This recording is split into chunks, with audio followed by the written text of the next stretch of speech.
हिंदवी स्वराज्याचे सरसंस्थापक छत्रपती शिवरायांना मानाचा मुजरा करतो। भारतीय राज्यघटनेचे शिल्पकार भारतरत्न डॉक्टर बाबासाहेब आंबेडकर यांना मानवंदना अर्पित करतो। आर.डी. फाउंडेशनच्या माध्यमातून आपल्या महाराष्ट्रातले आपल्या जिल्ह्यातले ज्येष्ठ नेते रणजित बाबू देशमुख यांच्या 80व्या अमृत महोत्सवी अशा वाढदिवसाच्या निमित्ताने रणजित बाबू देशमुख ग्राम विकास पुरस्कार या पुरस्कारांच्या आयोजन सोहळ्याच्या निमित्ताने मंचावर उपस्थित राज्याचे महसूल मंत्री आणि आपले पालकमंत्री चंद्रशेखरजी बावनकुळे, राज्याचे ग्रामविकास मंत्री श्री जयकुमार गोरे, आजचे सत्कार मूर्ती आणि या राज्यातले कणखर नेतृत्व म्हणून ज्यांना ओळखलं जातं ते माननीय श्री रणजित बाबू देशमुख, श्रीमती रूपाताई देशमुख, डॉक्टर आशिष देशमुख, श्री अनिल बाबू देशमुख, अशोकरावजी धोटे, सुनीताताई गावंडे, संध्याताई गोतमारे, CO झेडपी विनायक महामुनी, या ठिकाणी उपस्थित समोर बसलेले सर्व मान्यवर, संपूर्ण देशमुख कुटुंब आणि उपस्थित सर्व भगिनी आणि बंधूंनो, आज अतिशय आनंदाची गोष्ट आहे की आपण सगळे लोक माननीय रणजित बाबूंच्या 80व्या जन्मदिवसाच्या निमित्ताने या ठिकाणी एकत्रित आलो आहोत। खरं म्हणजे आपल्या सगळ्यांनाच माहिती आहे की माननीय रणजित बाबूंनी महाराष्ट्रामध्ये, विदर्भामध्ये आणि या नागपूर जिल्ह्यामध्ये एक आगळीवेगळी अशी आपली प्रतिमा तयार केली। खरं तर एक युवा नेते म्हणून आपल्या कारकिर्दीची सुरुवात करत अत्यंत धडाडीनं वेगवेगळ्या पदांवर काम करत असताना प्रत्येक ठिकाणी आपला ठसा उमटवण्याचं काम हे रणजित बाबूंनी केलं आणि म्हणूनच त्यांना महाराष्ट्रामध्ये एक उत्तम प्रशासक म्हणून ओळखलं जातं। ज्या ज्यावेळी महत्त्वाच्या पदांवर त्यांनी काम केलं त्यावेळी प्रशासनावरची त्यांची पकड, त्यांची निर्णय क्षमता, निर्णय घेण्याची धडाडी, त्यांचा धाडसीपणा, या सगळ्या गोष्टी नेहमीच चर्चेत राहिल्या आणि म्हणूनच एक अतिशय प्रगल्भ अशा प्रकारचं नेतृत्व म्हणून रणजित बाबूंकडे आपण पाहू शकतो। ग्रामविकास मंत्री म्हणून त्यांनी अनेक मोठी कामं केली, पण सगळ्यात महत्त्वाचं जर त्यात काही असेल तर ज्यावेळी 73वी आणि 74वी घटनादुरुस्ती झाली आणि त्या घटनादुरुस्तीच्या माध्यमातून 73व्या घटनादुरुस्तीत आपल्याला कल्पना आहे की खूप मोठ्या प्रमाणात जिल्हा परिषदांना अधिकार मिळाले, जिल्हा परिषदेमध्ये महिलांचं आरक्षण पहिल्यांदा आलं। त्या घटनादुरुस्तीचा कायदा या महाराष्ट्रामध्ये मांडण्याचं काम हे माननीय रणजित बाबूंनी केलं आणि महाराष्ट्रामध्ये ही एक सुरुवात आमच्या जिल्हा परिषदांना अधिक अधिकार देणं आणि विशेषतः महिलांचं प्रतिनिधित्व हे जिल्हा परिषदेमध्ये वाढवणं या संदर्भात त्यांचं कार्य हे निश्चितपणे आपण लक्षात ठेवू। अर्थातच त्या काळामध्ये ग्रामविकास मंत्री म्हणून जलसंधारणाचं कार्य असेल, ग्रामविकास मंत्री म्हणून ग्रामीण भागातल्या विविध योजना असतील, या सगळ्या गोष्टींमध्ये एक सुसूत्रता आणि एक शिस्तबद्धपणा आणण्याचं काम हे रणजित बाबूंनी केलं आणि मला असं वाटतं की निश्चितपणे हे जे सगळं कार्य आपण त्यांचं पाहतो, हे सगळं कार्य करत असताना जसं मगाशी आपण बघितलं की शिस्त हा त्यांचा स्थायीभाव राहिलेला आहे। कुठली गोष्ट उत्तम झाली पाहिजे, गुणात्मक झाली पाहिजे, अशा पद्धतीचा आग्रह हा रणजित बाबूंचा नेहमीच राहिला आहे। आणि एकूणच आपण जर त्यांची राजकीय कारकीर्द बघितली तर कधीही राजकीय फायदा किंवा नुकसान याचा विचार न करता धडाडीने निर्णय घेणारे अशा प्रकारचे नेते म्हणून आपण त्यांच्याकडे पाहू शकतो। त्यांचा विदर्भाच्या प्रश्नावर त्यांची जी प्रतिबद्धता होती त्यामुळे त्यांना अडचणीचा सामना देखील करावा लागला। मग मंत्री असताना देखील त्यांची अडचण त्या प्रसंगी झाली किंवा 2004 साली ज्यावेळेस ते आणि मी पश्चिम नागपूरमध्ये एकमेकासमोर निवडणुकीला उभं होतो त्यावेळी काँग्रेसच्या जाहीरनाम्यामध्ये विदर्भाचा विषय आला नाही म्हणून त्यांनी आपलं निवडणूक कार्यालयच बंद करून टाकलं. आणि मला असं वाटतं की अशा पद्धतीनं निवडणुकीतही कुठल्याही परिणामाची चिंता न करता आणि जे ठरवलं आहे ते होत नसेल तर मी त्याच्या विरुद्ध उभा राहीन, अशा पद्धतीचं त्यांचं एक त्यांचं चरित्र आपण या ठिकाणी बघितलेलं आहे. आणि म्हणूनच वेगवेगळ्या क्षेत्रात त्यांनी केलेलं कार्य असेल, शिक्षणाचं क्षेत्र, सहकाराचं क्षेत्र, ग्रामविकासाचं क्षेत्र, जलसंधारणाचं क्षेत्र, प्रत्येक क्षेत्रामध्ये त्या त्या काळी त्यांनी केलेलं कार्य हे तेव्हाचं पथदर्शी कार्य ठरलेलं आहे. आणि म्हणूनच मला असं वाटतं की आजचा जो सत्कार आहे हा या जिल्ह्यांनी तयार केलेलं एक अतिशय परिपक्व उत्तुंग अशा प्रकारचं जे नेतृत्व आहे त्या नेतृत्वाचा सत्कार आपण केला आहे. पण मला त्याहीपेक्षा या गोष्टीचा आनंद आहे की आशिष बाबू देशमुख आणि आमचे सर्व जे काही माजी जिल्हा परिषदेचे अध्यक्ष आहेत या सगळ्यांनी मिळून ही जी संकल्पना मांडली की रणजित बाबूंचा वाढदिवस कसा साजरा करायचा, तर त्यांनी केलेलं जे कार्य आहे त्या कार्याचं प्रतिबिंब हे जिथे उमटत असेल त्या गोष्टीचा सत्कार करणं हाच रणजित बाबूंचा सत्कार ठरेल. आणि म्हणून 9 वेगवेगळ्या ज्या काही संस्था आहेत, ग्रामपंचायती आहेत, शाळा आहे, आपले त्या ठिकाणी आरोग्य केंद्र आहे, अशा विविध लोकांचा आणि संस्थांचा सत्कार हा या ठिकाणी झाला. आणि हे करत असताना मला असं वाटतं की लोकसहभाग ही एक अत्यंत महत्त्वाची गोष्ट याच्यामध्ये. मगाशी विनायक महामुनींनी सांगितलं की लोकसहभागाचं एक मोठं प्रेशर हे ग्रामीण भागावर असतं. पण मला असं वाटतं की राष्ट्रसंत तुकडोजी महाराजांनी ग्रामगीतेमध्ये सगळ्यात मोठा मंत्र जर काही दिला असेल तर तो लोकसहभागाचा मंत्र आहे की ज्या माध्यमातून एक गाव कसं बदलू शकतं. आणि निश्चितपणे आपल्या सगळ्यांना कल्पना आहे, आज जर आपण केंद्र सरकारच्या आणि राज्य सरकारच्या योजना बघितल्या आणि एखाद्या गावाने ठरवलं की माझं गाव पूर्णपणे परिवर्तित करायचं आहे, लोक एकत्रित आले तर निधीची कुठलीही कमतरता नाही. इतक्या वेगवेगळ्या प्रकारच्या योजना आहेत की या योजनांचं कॉन्व्हर्जन्स केलं तर गाव हे पूर्णपणे बदलू शकतं. आता नुकतंच आमच्या जयकुमार गोरेजींनी जे एक अभियान या ठिकाणी हातामध्ये घेतलं, हे अभियानही असंच होतं की ज्यामध्ये कॉन्व्हर्जन्स करून गावांना प्रेरित करून त्या गावांमध्ये एक मोठं परिवर्तन झालं पाहिजे. आज मला असं वाटतं की त्यातनं अनेक गावं ही आपल्या पायावर उभी राहिली. गावांमध्ये वेगवेगळ्या प्रकारे जी काही कामं आहेत, स्वच्छतेची असतील, जलसंधारणाची असतील, त्या ठिकाणी शेतीची असतील, अशी अनेक कामं ही झालेली आपण त्या ठिकाणी बघितली.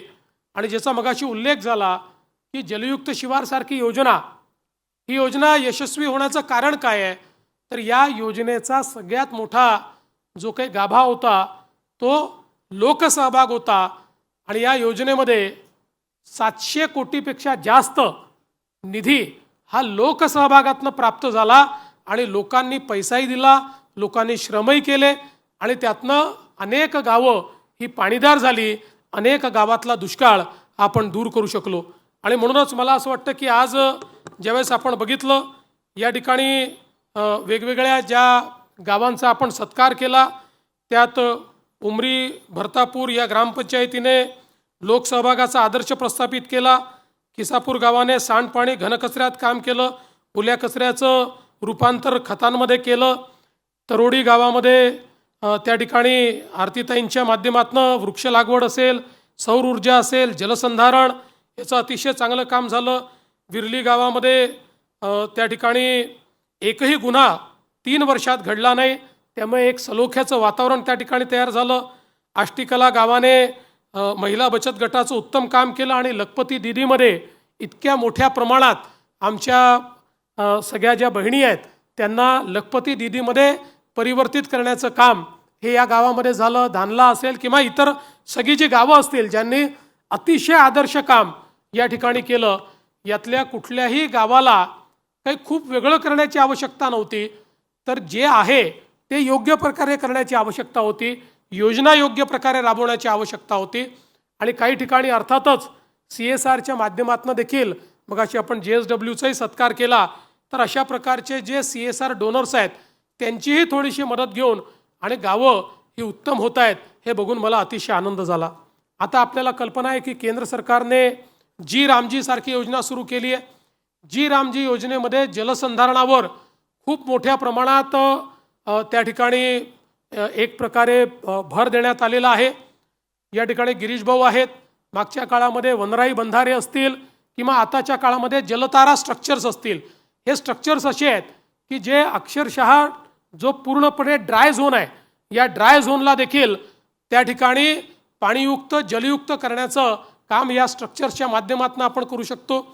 आज सर्वाधिक आवश्यकता ही आहे की पडणारा जो पावसाचा थेंब आहे हा जमिनीमध्ये गेला पाहिजे. या दृष्टीनं आपण जर सायंटिफिक पद्धतीनं विविध प्रकारचे स्ट्रक्चर तयार केले तर कुठल्याच गावामध्ये त्या ठिकाणी दुष्काळ होऊ शकत नाही. आपण बघितलं जलयुक्त शिवारनंतर ज्या ठिकाणी एक पीक होत होतं, खरीपाच्या पिकाची गावं ही रबीवरही गेली आणि उन्हाळी पिकावरही गेली. अशा पद्धतीनं 3-3 पिकं ही गावं घ्यायला लागली आहेत. म्हणून मला असं वाटतं की आज आपल्याही जिल्ह्यामध्ये आपण नागपूर जिल्ह्याचा विचार केला तर काही भागामध्ये आपल्याकडे डार्क झोन तयार झाला आहे. त्या ठिकाणी आपण पुनर्भरणाची कामं कशी करू शकू. आज जवळपास जी रामजीमध्ये जिथे डार्क झोन आहे तिथे 65% पैसा हा आपल्याला जलसंधारणावर खर्च करता येतो. त्यामुळे मला हा अनुभव आहे, मी अनेक ठिकाणी बघितला आहे की जलसंधारणाच्या कामाने एका वर्षामध्ये त्या ठिकाणी पाण्याची पातळी वर येते. बोर असेल, विहीर असेल, याचं पाणी वर येत असतं. या सगळ्या गोष्टी आपण जर ठरवल्या तर त्यातनं एक मोठं परिवर्तन होऊ शकतं. मागच्या काळामध्ये आपण सातनवरीला त्या ठिकाणी देशातलं पहिलं डिजिटल गाव किंवा ज्याला स्मार्ट विलेज म्हणतो ते आपण तयार केलं. इंटरनेट ऑफ थिंग्सच्या माध्यमातून त्या ठिकाणी वेदर ॲडवायझरी असेल, क्रॉप ॲडवायझरी असेल, त्या ठिकाणी जी काही सिंचनाची व्यवस्था आपण उभी केली तीचं ऑटोमेशन असेल, अशा सगळ्या गोष्टी आपण त्या ठिकाणी केलेल्या आहेत. आणि आज आपल्याला कल्पना आहे की याची आवश्यकता देखील आहे की शेतीच्या क्षेत्रामध्ये जास्तीत जास्त प्रेडिक्टिबिलिटी आणणं, ऑटोमेशन करणं. आज मला सांगताना आनंद वाटतो की ज्यावेळी मोठ्या प्रमाणात कृत्रिम बुद्धिमत्ता आर्टिफिशियल इंटेलिजन्सचा वापर सुरू झाला त्यावेळी महाराष्ट्र हे पहिलं राज्य आहे की ज्यांनी शेतीच्या क्षेत्रामध्ये महाविस्तार AI या नावानं आर्टिफिशियल इंटेलिजन्सचा उपयोग सुरू केला. आणि आता जर आपण महाराष्ट्र सरकारच्या महाविस्तार ॲपवर गेलात तर शेतीच्या संदर्भात सगळ्या प्रकारची माहिती आणि सगळ्या प्रकारचे इंटरव्हेन्शन्स त्या ठिकाणी आपल्याला पाहायला मिळतात. त्या ठिकाणी जो काही पिकांच्या संदर्भातला सल्ला आहे, क्रॉप ॲडवायझरी आहे, पेस्ट कंट्रोल आहे, त्या ठिकाणी आपण ही देखील व्यवस्था केली आहे की आता त्याच्यावरनं नुसता एक फोटो जरी काढला तरी देखील त्या स्टेजला जे काही पीक आहे त्या पिकावर कुठल्या प्रकारचा त्या ठिकाणी पेस्ट येऊ शकतो, कुठल्या प्रकारचं कीड त्या ठिकाणी येऊ शकते, त्या कीड नियंत्रणाकरता नेमकं काय केलं पाहिजे, आर्टिफिशियल इंटेलिजन्सचा उपयोग करून त्या क्षणी त्या शेतकऱ्याला आपण ती माहिती देतो. ही माहिती मराठी, हिंदी, इंग्रजी एवढंच नाही तर आदिवासी भिली भाषेतही आणि पुढच्या काळात महाराष्ट्रात बोलल्या जाणाऱ्या सगळ्या बोलीभाषांमध्ये देखील ही सगळी माहिती आपण देणार आहोत. ज्याला टाईप करता येत नाही त्यांनी नुसतं त्या ठिकाणी प्रश्न विचारला तरी त्याच्या प्रश्नाची उत्तरं त्या ठिकाणी मिळतात. कुठल्याही प्रकारची माहिती ही शेतकऱ्याला कृत्रिम बुद्धिमत्तेचा वापर करून त्या ठिकाणी आपण देतो. त्याकरता AI एजंट्स आपण तयार केलेले आहेत. त्यामुळे कितीही शेतकऱ्यांनी एका वेळी याचा उपयोग केला त्यांना वेदर ॲडवायझरी मिळते. वेदर ॲडवायझरीच्या माध्यमातून काय पीक घेतलं पाहिजे हे देखील सांगितलं जातं. एकात्मिक कीड व्यवस्थापनाकरता काय केलं पाहिजे हे देखील सांगितलं जातं. मला असं वाटतं की एकीकडे आपण मोठ्या प्रमाणात हे डिजिटायझेशन करतो आणि शेतकऱ्यांना त्यांचा मित्र हा त्यांच्यासोबत नुसत्या मोबाईलवर आपण उपलब्ध करून देतो. त्याच्यासोबत पुढच्या काळामध्ये वेगवेगळ्या बाजार समित्यांचा लिंकेज त्याच्यामध्ये आहे. भाव त्यांना त्या ठिकाणी ठरवता येतात, भाव त्या ठिकाणी पाहता येतात. अशा सगळ्या पद्धतीनं एंड टू एंड कृत्रिम बुद्धिमत्तेचा वापर आपण त्यात सुरू केला आहे. आणि मला सांगताना आनंद वाटतो की महाराष्ट्रामध्ये 50 लाख शेतकरी आता या महाविस्तार ॲपवर त्या ठिकाणी आलेले आहेत. आणि महाराष्ट्राने तयार केलेला महाविस्तार ॲप पाहिल्यानंतर आता केंद्र सरकारने घोषणा केली आहे की संपूर्ण भारतातल्या शेतकऱ्यांकरता आम्ही भारत विस्तार ॲप तयार करू. महाविस्तार ॲप आपला जो आपणच तयार केलेला आहे आता संपूर्ण भारतामध्ये चाललेला आहे. त्यामुळे वेगवेगळ्या क्षेत्रांमध्ये तंत्रज्ञान कसं आणता येईल, ग्रामविकासामध्ये वेगवेगळे पॅटर्न कसे आणता येतील, अशा प्रकारचा प्रयत्न आपला चालला आहे. स्मार्ट शाळा असतील, स्मार्ट अंगणवाडी असेल, स्मार्ट PHCs असतील, अशा प्रकारच्या अनेक योजना तयार करून लोकांना त्या ठिकाणी दर्जेदार अशा प्रकारच्या सरकारी व्यवस्था मिळायला पाहिजे असा प्रयत्न आपण करतो. आणि मला विश्वास आहे की ज्यावेळी वेगवेगळ्या प्रकारच्या आपल्या स्थानिक स्वराज्य संस्था आणि पंचायत राज संस्था अशा प्रकारच्या प्रयत्नांमध्ये सहभागी होतात त्यावेळी हे परिवर्तन अत्यंत वेगानं होतं. लोकसहभागाचा सगळ्यात मोठा फायदा आहे की लोकसहभागामध्ये ओनरशिप तयार होते, लोकसहभागामध्ये पारदर्शिता येते.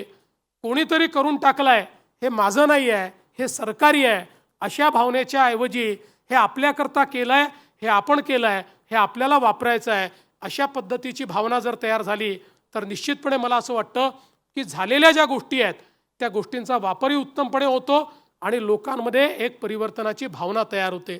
आता अनेक निर्णय आपण घेतलेले आहेत. विशेषतः आपले जे काही 1000 लोकवस्तीपेक्षा जास्त लोकवस्तीची जी गावं आहेत या गावांना 3 टप्प्यांमध्ये आम्ही कॉन्क्रीटच्या रोडनी जोडतो. त्या गावांमध्ये वेगवेगळ्या प्रकारे आपण आता पुढच्या काळामध्ये घनकचऱ्याकरता वेगवेगळ्या टेक्नॉलॉजीचा उपयोग करून घनकचऱ्याचा नीट त्या ठिकाणी निचरा झाला पाहिजे. त्या कचऱ्याला वेल्थमध्ये आपल्याला कसं परिवर्तित करता येईल, तिथलं सांडपाणी जे आहे त्या सांडपाण्यावर आपल्याला प्रक्रिया कशी करता येईल, अशा अनेक गोष्टी आपण हातामध्ये घेतलेल्या आहेत. आणि ग्रामविकास आणि ग्रामपरिवर्तन अशा प्रकारचं जे ध्येय देशाच्या प्रधानमंत्र्यांनी या ठिकाणी हातामध्ये घेतलं आहे ते ध्येय पूर्ण करण्याचा प्रयत्न महाराष्ट्रामध्ये आपण करतो. आणि म्हणून मला अतिशय आनंद आहे की अशाच प्रकारच्या ध्येयाने प्रेरित होऊन ज्यांनी ग्रामविकासामध्ये अतिशय उत्तम काम केलं आहे त्या रणजित बाबूंच्या या 80व्या वाढदिवसाच्या निमित्ताने आशिष बाबू, तुम्ही आणि या संपूर्ण समितीने ग्रामविकासात उत्तम काम करणाऱ्या या सगळ्यांचा सत्कार केला. मी त्यांचं मनापासून अभिनंदन करतो. याहीपेक्षा चांगलं काम त्यांनी केलं पाहिजे. आणि ग्रामविकासाचं कार्य एकदा केलं म्हणजे पूर्ण होत नाही, त्यात सातत्य महत्त्वाचं आहे. ते सातत्य आपण टिकवावं अशी आपल्याला विनंती करतो. आपल्या सगळ्यांच्या वतीनं माननीय रणजित बाबूंचं अभिष्टचिंतन करतो. त्यांना उत्तम आरोग्य मिळावं, त्यांना दीर्घ आयुष्य मिळावं आणि अशाच प्रकारे त्यांचा 100वा वाढदिवस देखील साजरा करण्याची संधी आपल्याला मिळावी. केवळ जाता जाता आशिष बाबूंना एवढंच एक विनंती करू इच्छितो की त्यांच्या 75व्या वाढदिवसाला तुम्ही मुख्यमंत्री सहायता निधीला 75 लाख रुपये दिले होते. आता ते 80 वर्षाचे झाले आहेत याची आठवण तुम्हाला करून देऊन पुन्हा एकदा त्यांना शुभेच्छा देऊन मी माझे 2 शब्द संपवतो. धन्यवाद. जय हिंद.